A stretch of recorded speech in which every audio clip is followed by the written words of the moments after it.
तो उनकी सभा में एक राक्षसी आई है जिसका नाम है पूतना। ये पूतना कौन है? पहले जन्म इसका पूतना का था, राजा बलि की बेटी थी, इसका नाम था रतनमाला। कौन थी?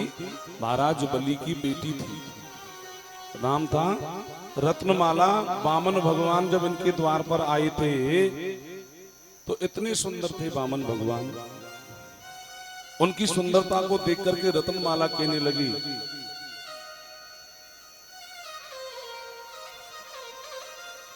रत्नमाला कहने लगी, ऐसा मेरा बेटा होता तो मैं उसको अपने स्तनपान कराता। और भगवान ने देखते देखते ही अपना स्वरूप जब विराट किया, 2 पैरों में सब कुछ नाप लिया राजा बलि का। कहने लगी, स्तनपान तो कराती लेकिन उनमें विष लगा लेती। मेरे पिता का 2 पैरों में सब कुछ नाप लिया इसने। भगवान ने उसकी दोनों ही मनोकामना पूरी करी। दूसरा जन्म मिला राक्षसी कुल में। कुल तो पहले भी राक्षस था, महाराज बलि भी दैत्य कुल में ही जन्म लिया था।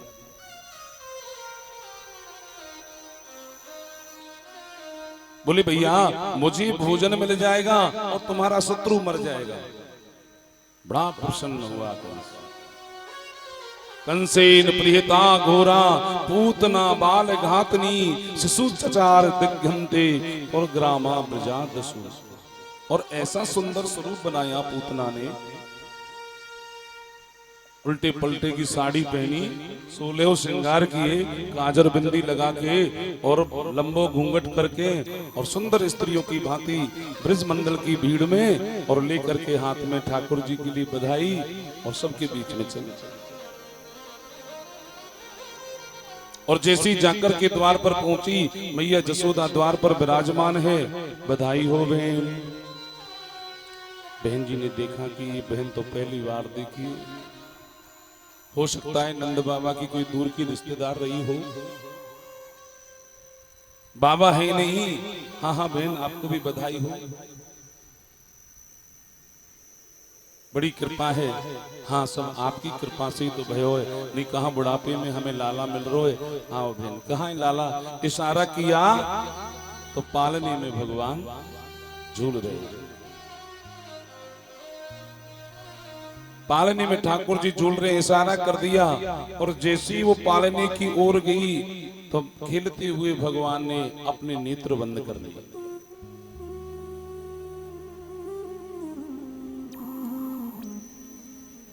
राजा परीक्षित पूछने लगे, महाराज भगवान ने नेत्र क्यों बंद किए?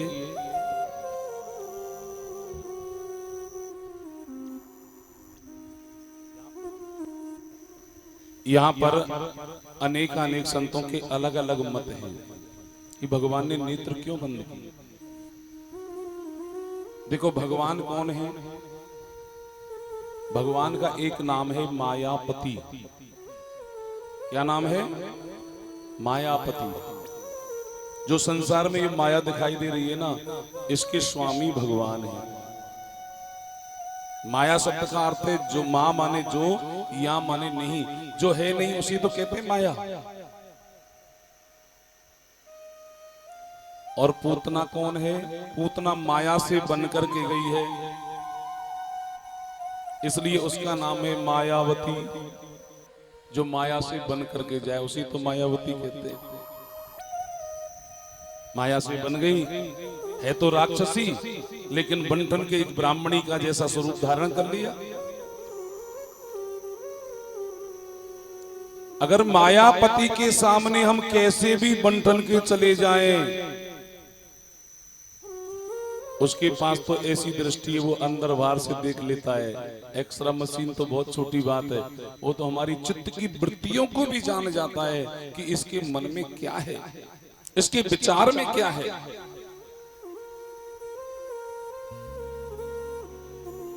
ऐसे देख लेता है। इसलिए मायापति ने अगर आंखें खोल दी तो उसकी माया हट जाएगी,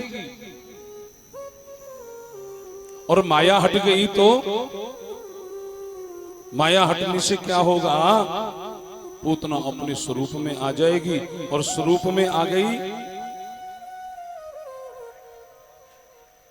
स्वरूप में आने के बाद में फिर वो जो दोनों मनोकामना दिए वो कैसे पूरी होंगी।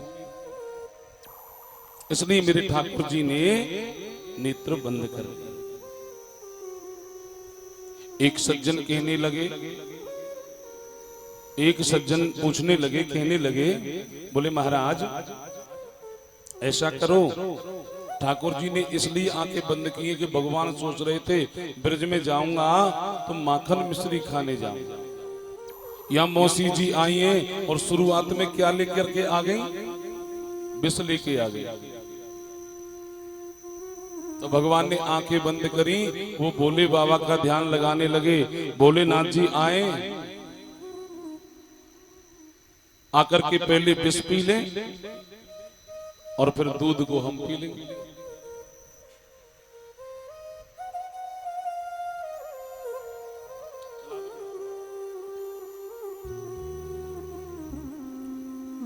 दूध को हम पी लेंगे।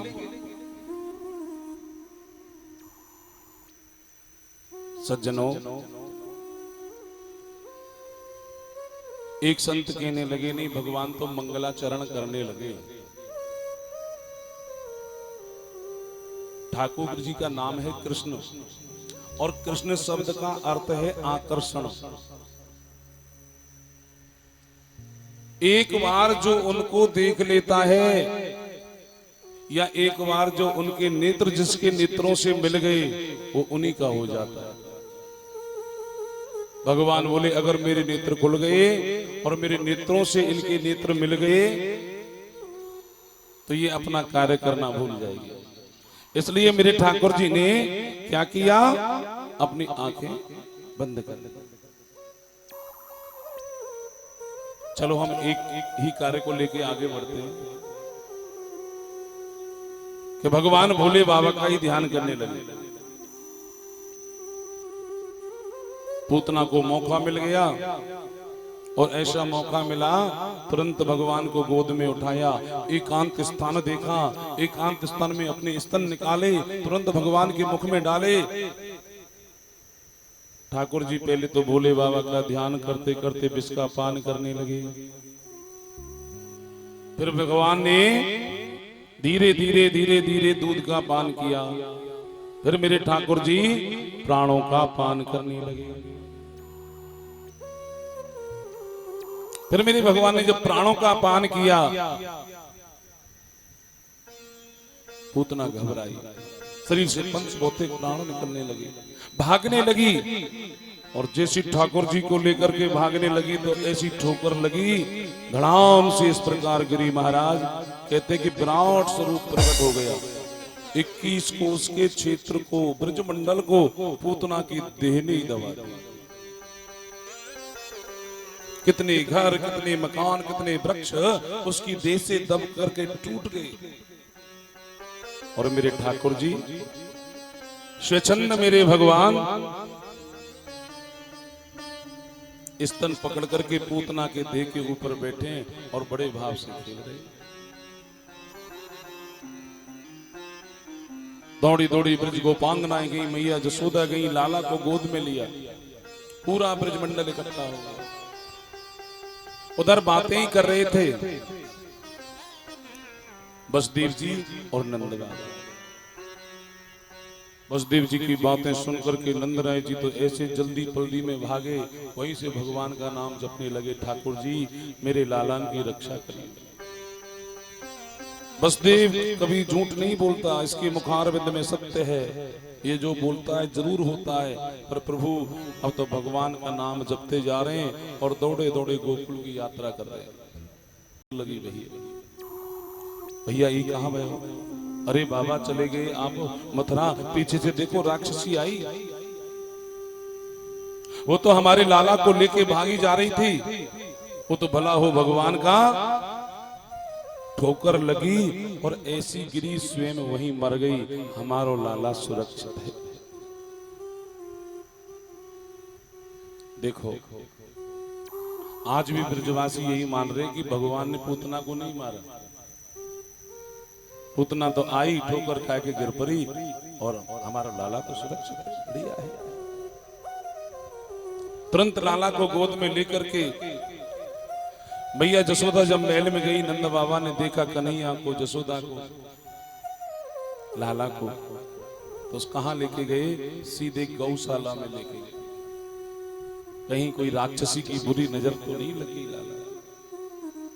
गौशाला में जाकर के गैया की पूंछ से भगवान का झाड़ा लगाया, गौ के चरणों की रज भगवान के मस्तक पर लगाई।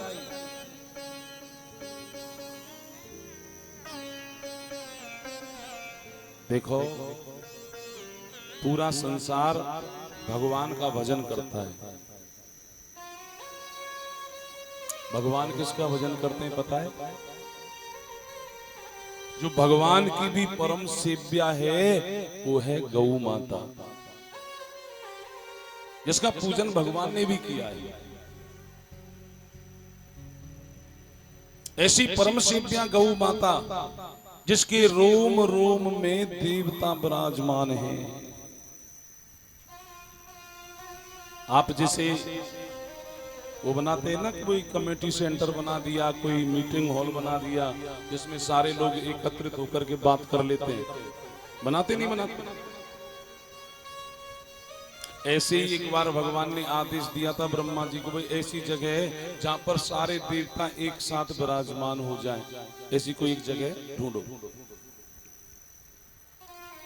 प्रत्येक व्यक्ति प्रत्येक देवता का आह्वान नहीं कर सकता।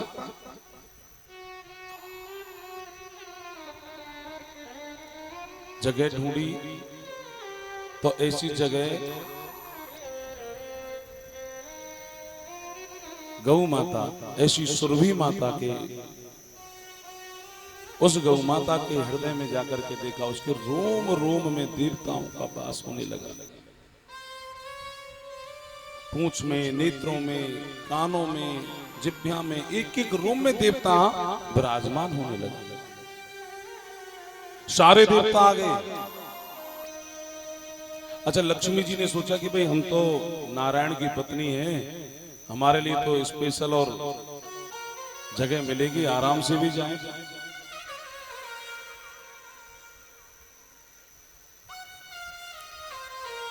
लेकिन जब तक सारी सीट बुक हो गई, लक्ष्मी मैया गई, जाकर के माता जी कहने लगी, बताओ ब्रह्मा जी से हमारे लिए कौन सी जगह है? बोले मैया अब तो कोई जगह शेष नहीं बची। अरे हम लक्ष्मी है, नारायण की पत्नी है, और हमारे लिए जगह नहीं। उसी क्षण गौ माता ने गोबर कर दिया। ब्रह्मा जी बोले एक जगह तो है मैया, अगर वास कर सकती हैं तो इस गोबर में आप वास कर। गौ के गोबर में लक्ष्मी का वास है। ऐसा कोई 84 लाख योनियों में से कोई एक जीव मुझे बता दो जिसके मल मूत्र को खाया और पिया जा सके, एक गौ माता को छोड़ के। गौ के मूत्र को पिया भी जाता है, खाया भी जाता है। गौ का गोबर, गौ का घी, गौ का दूध, गौ का दही, दूध, दही, घी, गोबर और मूत्र, ये 5 चीजों से क्या बनता है? पंचगव्य, जो असाध्य से असाध्य रोगों को भी ठीक कर देता है। उस पंचगव्य का लोग पान करते हैं। आप हजारों की टेल लगवा लेना, करोड़ों की टेल लगवा लेना, और देवताओं का आह्वान करना, आए ना आए कोई गारंटी नहीं, लेकिन उन टेलों के ऊपर देसी गौ का चौका लगा देना, देवताओं को बाध्य होकर आना पड़ेगा। ऐसी परम सेव्या गौ माता। और हम ऐसे भारत में रह रहे हैं जहां उसकी सेवा भगवान ने भी की है, और आज हम लोगों के घरों में से एक रोटी भी निकलना भारी हो गया है। कुत्ते तो बंधे रहते हैं घरों में, अब व्यवस्था भी ऐसी हो गई महाराज, प्लेटन में रह रहे हैं, यहाँ पे तो हम गैया तो रख नहीं सकते। अच्छा, गैया रखने के लिए तो सरकार भी रोक लगा देती है, कुत्तों की वो भी छूट देती है, बोले ये रखो। जिन घरों में पहले लिखा रहता था गंगा यमुना राम कृष्ण निवास, आज घरों के सामने लिखा रहता है कुत्तों से सावधान। अच्छा, कौन रहते हैं अंदर? आदमी रहते हैं। लिख क्या रहा है? कुत्ते से सावधान। जाने अंदर कोई कुत्ते ही थोड़ी है, भगवान के भक्त भी होंगे अंदर, मनुष्य है अंदर। व्यवस्थाएं ऐसी बदलती जा रही है। ठीक है, अगर हम नहीं रख सकते, व्यवस्था नहीं है, जगह नहीं है, मजबूरी है, लेकिन गौ की रोटी नित्य प्रति निकालें। आपके आस पड़ोस में हो, गौ ग्रास नित्य प्रति दें। पहले पंच यज्ञ किया करती थी माताएं, भोजन बनाती, सबसे पहला टुकड़ा अग्नि में डालती हैं, गौ माता को निकालती, उसके बाद चेटियों को निकालती, कुत्तों को निकालती, मैत्रानी वगैरह के लिए देती, अतिथि का भोजन अलग होता था। आज ये सारी व्यवस्थाएं, पंचयज्ञ तो समाप्त हो गए। अगर नहीं कर सकते नित्य प्रति, महीने में एक बार गौशाला जाए, वहां जाके सेवा करें। जैसी भगवान ने हमें व्यवस्था करी है उसी हिसाब की सेवा करें। अन्न से, धन से, शरीर से, ऐसी परम शिव्या गौ माता को हम सब प्रणाम करते हैं। उस गौ माता की पूंछ से भगवान का झाड़ा लगा, ठाकुर जी का झाड़ा। तो सब ब्रजवासी आकर के नंद बाबा से कहने लगे, बाबा अब यार लाश को क्या करें, यानी आदोसो ब्रजमंडल घेर कर पटक रखे हुए है, यहाँ को क्या करें? बाबा ने की, भैया यहाँ के शरीर के टुकड़े टुकड़े करो, जितने वृक्ष जितने घर इसके शरीर से टूटे हैं उनको सबको इसके ऊपर रख दो और इसका दाह संस्कार करो। जब उसका दाह संस्कार किया तो कहते पूतना के शरीर से सुगंधी ऐसी निकली कि पूरा ब्रजमंडल सुगंधित हो गया। के पूतना लोक बाल घातनी राक्षसी रुधिरासना जिज्ञासायापि हरे स्तनम दत्त्वा अपि सद्गतिम। पूतना लोक बाल घातनी राक्षसी रुधिरासना, जो रुधिर का पान करने वाली थी, राक्षसी थी, और उसके शरीर से सुगंधी।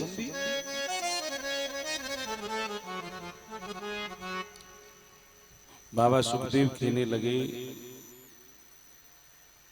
राजन, चाहे कोई कितना अधर्मी क्यों ना हो, कितना पापी क्यों ना हो, लेकिन मेरे ठाकुर जी का सानिध्य जिससे हो जाए, भगवान का स्पर्श उससे हो जाए, तो उसके सारे पाप क्षण में नष्ट हो जाए, वो पवित्र हो जाता है। आपने देखा होगा गऊ का बछड़ा जब पैदा होता है, गऊ का बच्चा, उसके ऊपर कितनी गंदगी होती है, और गऊ माता उसको चाट चाट के एकदम पवित्र कर देती है। ऐसे ही हम अनेक जन्मों के अपराध हमारे ऊपर क्यों ना हो, जब हम भगवान के शरणागति हो जाते हैं तो भगवान हमें पवित्र कर देता है। भगवान का स्पर्श हमसे कैसे भी हो जाए। मेरे ठाकुर जी का पूतना से स्पर्श हुआ, भगवान कहने लगे, काम तो इसने मां का ही किया है ना, जो काम आज इस मां ने किया है वही काम माता यशोदा ने किया, वही काम माता देवकी ने किया। जो गति में उनको प्रदान करूंगा वही गति आज मैं पूतना को प्रदान करता हूं। बोलो राधे राधे।